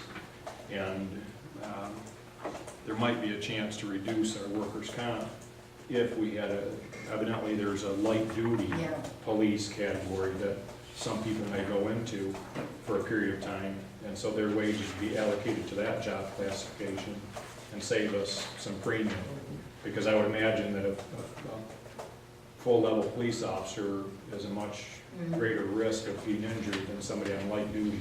And so they have two different rates that they would charge for that. So what we might want to do is just consider talking with them and seeing if we have anybody that fits into that category of light duty because they're recovering or, you know, pregnant or whatever the case may be. And since they all fall under the township umbrella, okay, Right, it could even happen, the duty could even be over here. yeah. But the light duty would save us on premium, is basically what you Yeah. do. And it's gonna save us no matter if they go to light duty or not, right? I mean, the premium's going down immediately, right? For what? Part For of- workers' comp? Right. Part of workers' comp is based upon the amount that is paid out during a workers' comp claim. Right. So it's your prior history that follows you, and it creates your premium, obviously. If you bring somebody back to work sooner, it lowers the amount that's paid out for that particular claim, which of course then theoretically should lower your overall. Right. Now, I know that up to current, we've never done it. We can do light duty here. In fact, we have an employee now who was injured and has returned to work here. But on the police department side, Chief Stam has never been a proponent of it, has some concerns, and Mr. Fanning, as our labor counsel, shared those concerns of Chief Stam's with creating it. I put in the memo that it's worth exploring because it is done by other departments. It has been pushed a couple of times by our accident fund representative who is willing to come in and show the board how it has been, implemented with other departments. But that's really a board's decision on whether or not you would want to go in that direction. Yeah, from the police perspective, I would think it'd be a little problematic, because you could have several people off at one time on light duty, and you would deplete one side, but your expenses would still be incurring, because you'd be paying on light duty. And that's a great concern, Dr. Reardon. If you think if suddenly, untoward circumstances, you suddenly had 4 or 5, that's why I mentioned that maybe in the collective bargaining agreements, because you'd have to consider how do you then, how many light duty positions can you create effectively, and then if you do, how do you determine who would be eligible and who wouldn't, because there'd have to be some type of, prioritization to see who would be awarded those positions. And I assume if we said work-related injuries first, that would cover somebody that may have gotten mono and went on sick leave, and instead of coming back early, you know, they would just have to use their sick leave. Yeah, That- And the idea of them coming back early from a work injury would save us premium, because their premium's going to go up if they're off for a year versus 6 months. Yeah, that refers to the work. Right. I think it's a good idea to look at it and see what options are available. In this, for this renewal, we don't have time to look at it. We know we initially had met in October and they had been given it. And that was really the only recommendation upon a review of all of our policies. That was the only recommendation that we got from Jim from Accident Fund. So that tells us that for the most part, we have good policies in regards to our workers' comp and how we're dealing with it as a municipality. You know, and his job is to bring it to us and say, look at it, but I think from a board's philosophical standpoint, if we take his recommendations, we put up together a presentation, at that time, we could talk more concrete at some time in 2016 and give you that opportunity to make that decision.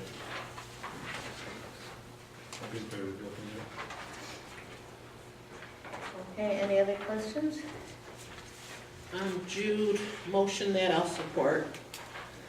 All in favor? Aye.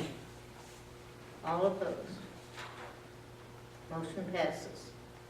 The board shall consider adopting a resolution to amend the 2015 Master Campus Project Special Revenue Fund. Do you want to explain that, Aaron?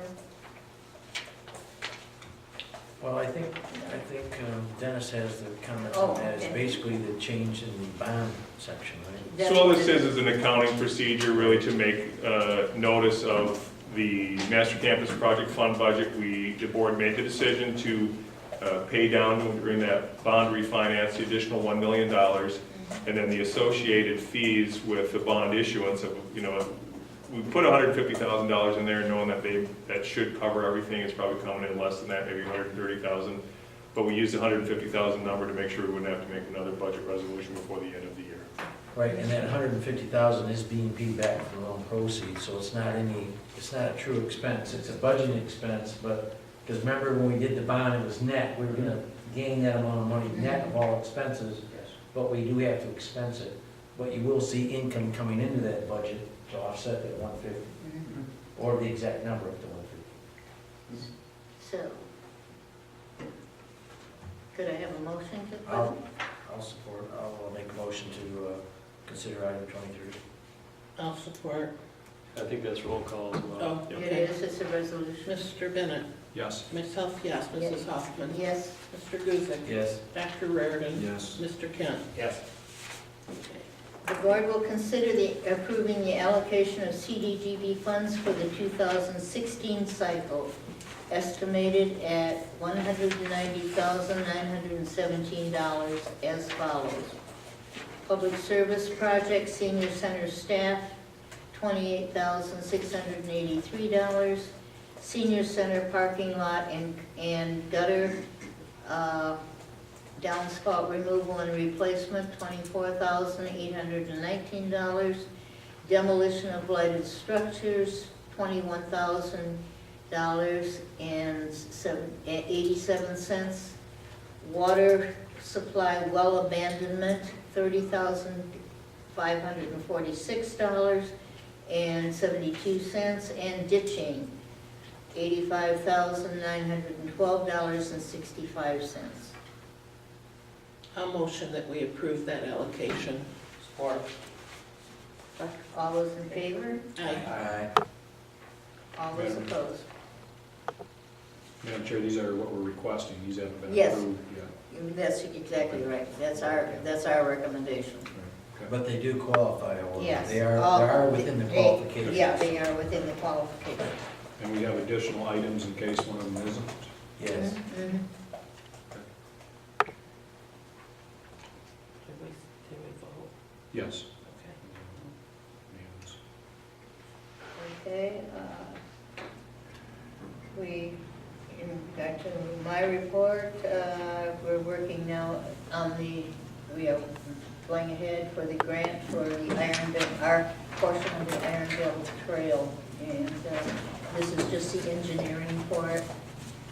This is a statewide trail. recommended by Governor Snyder, that he's backing, and we have 3 portions. And as far as 911, we passed the purchasing policy. We adopted a contract for the person who was the previous deputy commander to be the new commander. We're talking about the backup center for emergencies, either in the old Flint department or in the First Merit building. We have the option of either place as a backup center. As far as the planning committee, TAC, we're working on, they're working on the transportation plan, and I have that, and now they went to a meeting today that I got the transportation plan for the state, so I'm working, I will be having that for anybody that wishes it. I think that's all I need to go over today. Larry's not here. Scott? Yeah, unfortunately, the Metropolitan Alliance Committee, I wasn't able to attend due to business commitment last month, and I'm not going to be able to attend December 16th, so if anybody wants to attend my place, I'll forward the notes for the agenda. With regard to the Planning Commission, one of the items that was on the agenda for this month's meeting was the Dixie Lodge. It was a special land use public hearing and final site plan review. That's for an assisted living? What it is actually, it's a rehabilitation center, I believe, for, head trauma and closed head injury, that type of thing. It's actually going to be on South Saginaw, just south of the mall that's there, the food castle and what have you. It's just south of that. They're purchasing one of the homes there, and it's going to look beautiful. The architecture and the exterior of it, the finishing work on it will make it look like a lodge, and it's going to be a very nice facility, so it's really going to be an asset to put that in the township. That's all we had on our agenda for this meeting. You'll see the construction going on Baldwin Road on the Genesis project that they have underway for their recovery centers. And for those of you that are still curious about what's going on at Baldwin It's Road. not the Dork Highway extension. It's not the Dork Highway extension. Security Credit Union is putting their headquarters there. Oh, on South Saginaw you're talking about? Okay. South Saginaw. Because the question I get on Baldwin Road is the work that Genesis is doing. Oh, And I'm that's sure you Genesis, get phone calls, yeah. is that the Dork Highway extension? And it's Genesis. Yeah. Right, I've been getting a lot of calls on that other piece of property lately, Right. so that's where Security Credit Union is going in. Clark? Speaking of that piece of property, December 1st, the Board of Zoning Appeals met with a sign variance for that security credit union at that particular site. So it was met with the minimal variance necessary, and it was approved. Good, okay. We don't have Larry for Parks and Recreation. Dennis, do you have anything you want to talk about today? I've got a few things. First and foremost, in case you're curious about the administrative assistant search, it is finally started. I had some interviews taken last week, more this week. We're going to be scheduled for today, and that just couldn't occur probably because of the length of the agenda before you this evening. But I have started that with the hopes that it'll come before the board in the first meeting in January for approval of the administrative assistant, and have them start sometime in January. And so we're excited about that. The healthcare RFPs that the board had requested, and we started that with a committee and went through, and they had 4 proposals or 4 presentations put out by us. As a committee, we kind of narrowed it down to two, with the current provider included in there as well. I really wanted it to be on this week's agendas, but with the length of the items that we had to cover, I didn't believe the board's tolerance for an additional hour and a half of healthcare proposal presentations would be there. I do have a request now for some direction. I have found that the majority of the issues that had come up that would, cause the RFPs to go out were really associated with the third-party administration of how we move those healthcare benefits forward. We've heard a lot of proposals based upon what we told the prospective brokers when they came in and how they would deal with those. We do have one who has come back with a very interesting concept that I think the board should hear, and I would request that you maybe consider a special meeting for next week to hear those, and here's why. Making that change, if we were to make a change before the first of the year, makes it a much smoother transition. If we wait and try to change once the first of the year because of all of the balances reset for deductible amounts, and it becomes much more complicated as we move into the new year. Not that it can't be done, but it becomes much more complicated. And so as much as it pains me to ask the board if that's the direction they would want to go in, we could hold a special meeting next week and have presentations put on. I'm prepared to make a recommendation on the direction I think we should go in based on those proposals. But we are really down to our current provider and two others. I believe that one of the other providers at this time, they've not only worked incredibly hard to try to earn our business, but they've provided a very creative solution on how we deal with that third-party administration that has caused some issues in the past. In fact, their solution would allow us to seamlessly transition. We would hold the same insurance product, the Blue Cross Blue Shield Flex Blue 3 that we currently offer.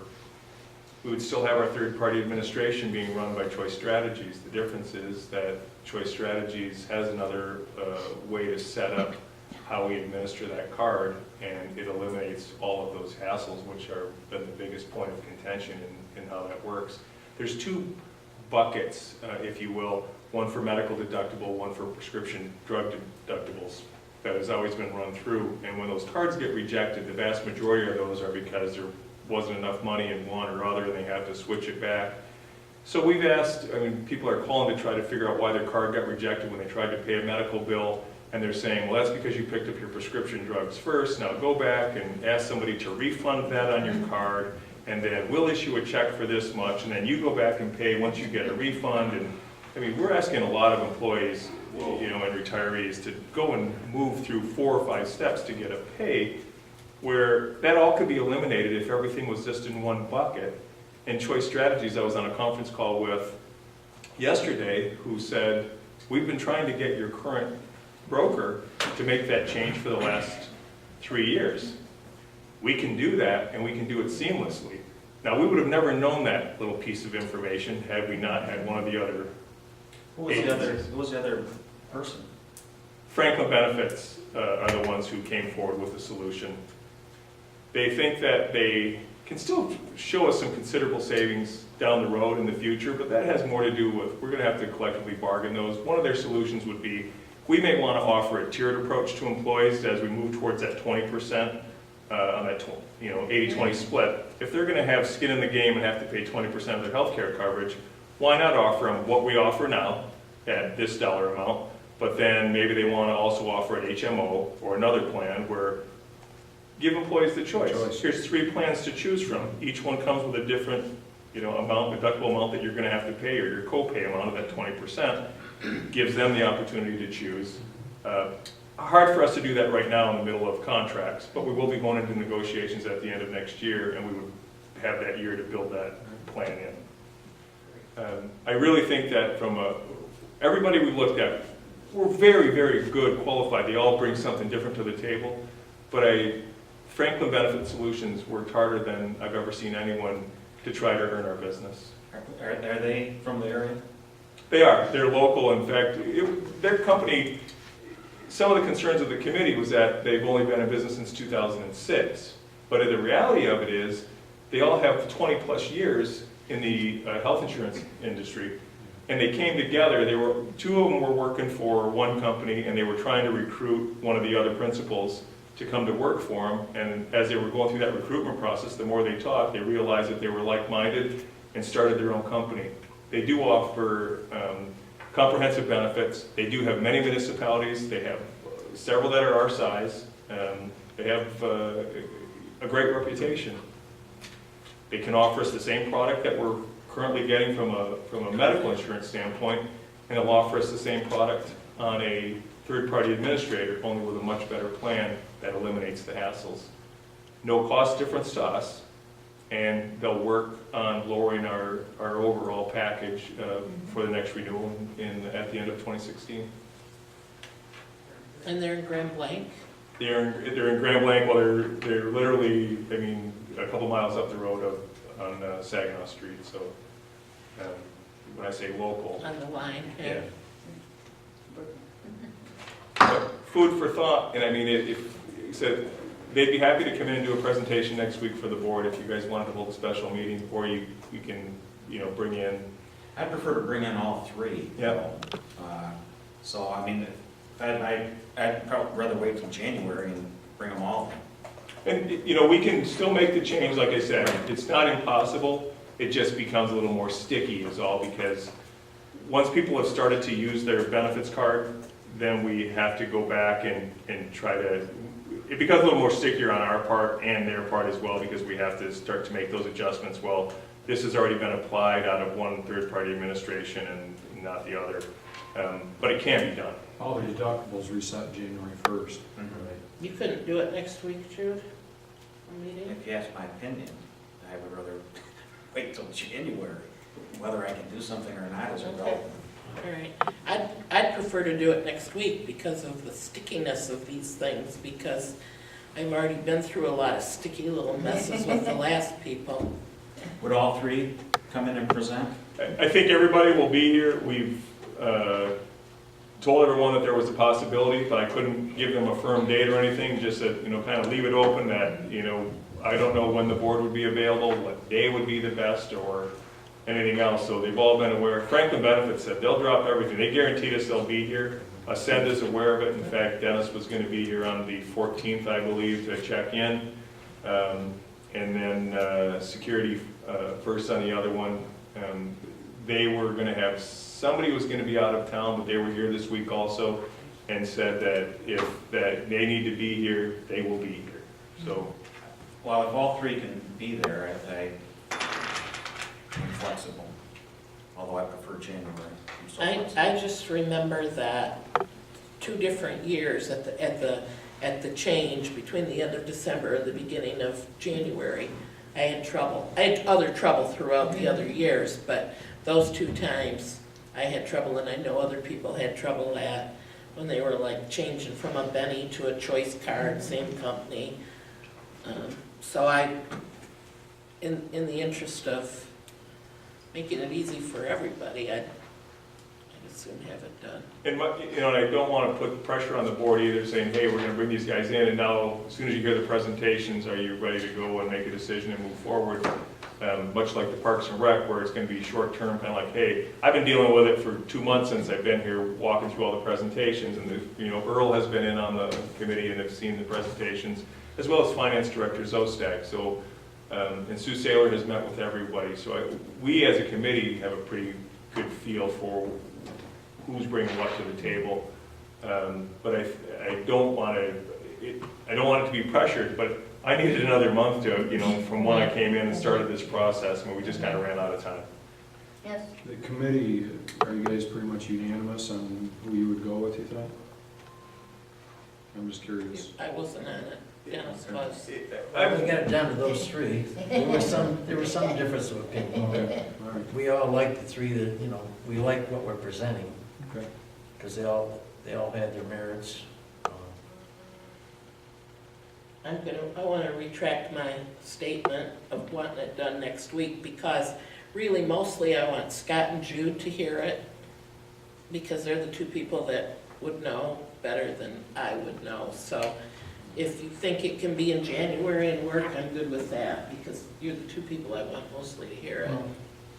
Well, can you poll the whole board and find out if who's gonna be available? I can be available, but Larry's not here, so we don't know. I know Wednesday I can't take it in the evening. And we're looking at evenings, I Yeah. can take it during the day, so. Monday and Tuesday for me, I'm gone Wednesday. I'm gone, I'm gone. Oh, you're So going. it's Monday or Tuesday next So week. you have to be Monday or Tuesday. Tuesday's even actually taking away my getting ready time, but I can do it. Clark, you get out of work at 3, don't you? You could come to a Sometimes. 3:30 meeting or 4 even. Yeah, even early is okay with me. Now Larry would have trouble. Yeah, Larry might have trouble, and Yeah. Scott might have. Well, Scott just said he could do Well, it. let's, I don't know if he'd have trouble. can we email and Yeah, and set it up by email? Because I didn't Yeah. check my calendar, I Yeah. unfortunately didn't bring it with me. Go from there, we can see the dates. Supervisor Hoffman can call a special meeting as long Yeah. as within 18-hour notice. So I mean, if we want to get the consensus of Larry as well, we could probably do it on an email. And I will say, you know, I agree with Clerk Reardon, the folks like Earl and Scott, insurance business, and Jude, I don't have to be there, and insurance isn't in any of my forte anyway, so you guys set it up, but I think it does eliminate some of the muddy water if you can get it done by the end of the year. Why don't we try for 6 o'clock on Tuesday? That's a little earlier for you. 6 in the evening? Right. Dennis, Huh. how much time do they need? You know, I really think they can condense a presentation into what we need, but if we're going to have 3, I think that we ask them to keep their presentation portion to about 20 minutes with Yeah. a 5-minute Q&A. And I didn't mean that, I mean how much time before the first of the year do they need? I was told by at least one of them that if we can provide them with a signed authorization between the 18th and 20th, that they'll execute it and have new cards available for the first of the year for everyone.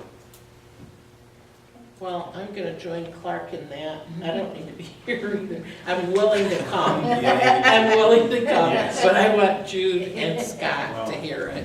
You want But to I'm shoot for willing to Tuesday come. at 6, and I'll check my calendar, we can, if you want to send out an email, or Dennis does, and ask All right. Larry or all of us, and then we can I'll respond. just send out an email to verify.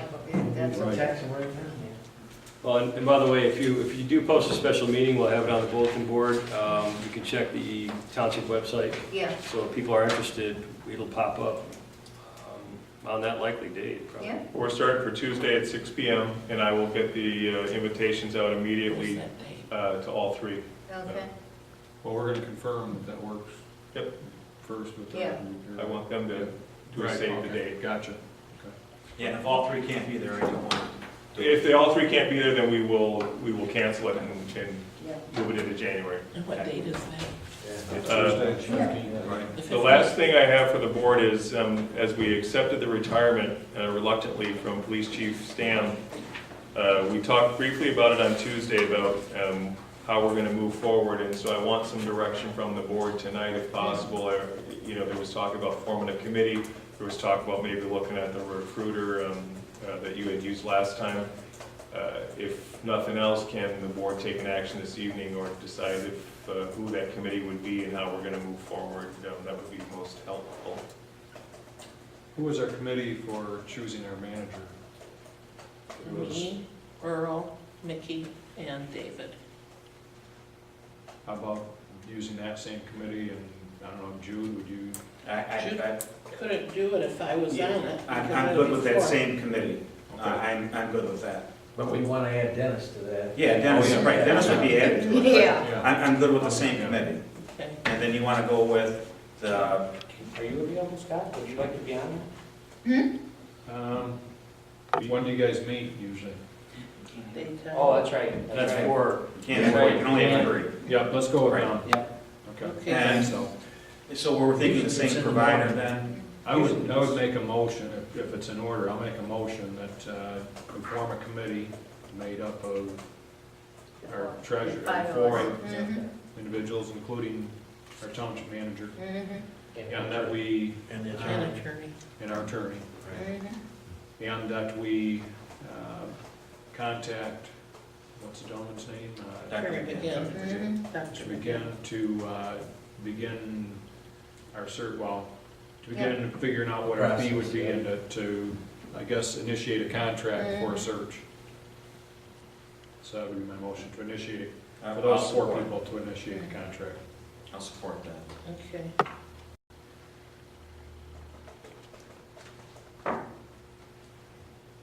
All those in favor? Okay. Aye. Aye. Aye. Thank you, that's all I had. Mhm. That's it? That's it. That's all I've got. David, anything? Nothing to add? Okay, then it's up to you, Jim. Hey, I'll make a motion to adjourn. Support. Thank you. All those in favor? Aye. All those opposed?